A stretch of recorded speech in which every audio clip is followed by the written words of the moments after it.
Ang mabuting balita ng ating Panginoon ayon kay San Mateo. Ito ang lahi ni Jesucristo na mula sa angkan ni David, na mula naman sa lahi ni Abraham. Si Abraham ang ama ni Isaac, si Isaac ang ama ni Jacob, na ama ni Juda at ng kanyang mga kapatid. Naging anak ni Juda kay Tamar, si Fares at Sara. Si Fares ang ama ni Esrom, at si Esrom ang ama ni Aram. Si Aram ang ama ni Aminadab, si Aminadab ang ama ni Nazon, na ama naman ni Salmon. Naging anak ni Salmon kay Rohab si Bus, at naging anak naman ni Bus kay Ruth si Obed. Si Obed ang ama ni Jesse, na ama ni Haring David. Naging anak naman ni David si Solomon sa dating asawa ni Urias. Si Solomon naman ang ama ni Roboam. Si Roboam ang ama ni Abias, at si Abias ang ama ni Asa. Si Asa ang ama ni Josaphat, at si Josaphat ang ama ni Joram, na siya namang ama ni Osias. Itong si Osias ay ama ni Jotam, na ama ni Akas, at si Akas ang ama ni Ezekias. Si Ezekias ang ama ni Meneses. Si Meneses ang ama ni Amos, na ama naman ni Josias. Si Josias ang ama ni Jeconias at ng kanyang mga kapatid, panahon noon ng pagkakatapon ng mga Israelita sa Babilonia. Matapos ang pagkakatapon sa Babilonia, naging anak ni Jeconias si Sataniel. Si Sataniel ang ama ni Zorobabel.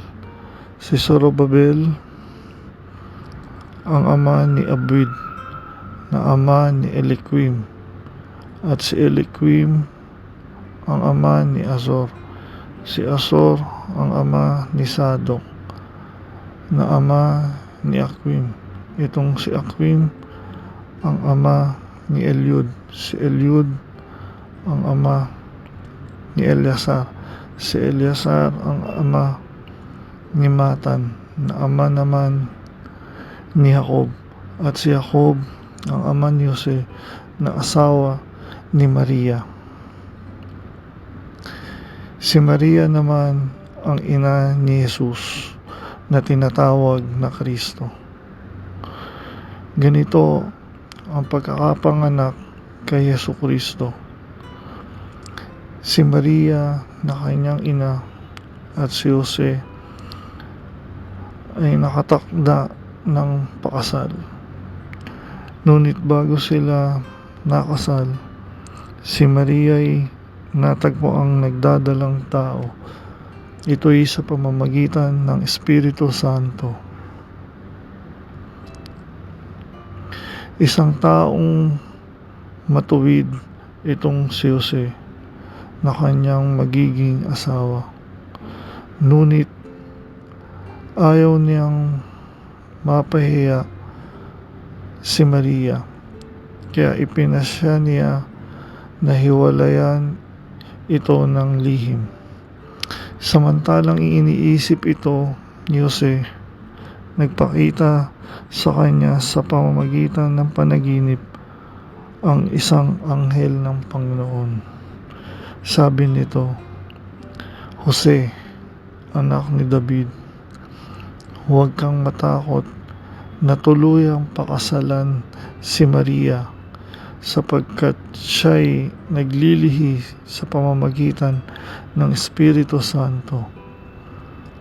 Manganganak siya ng isang lalaki, at ito'y pangangalanan mong Jesus, sapagkat siya ang magliligtas sa kanyang bayan sa kanilang mga kasalanan."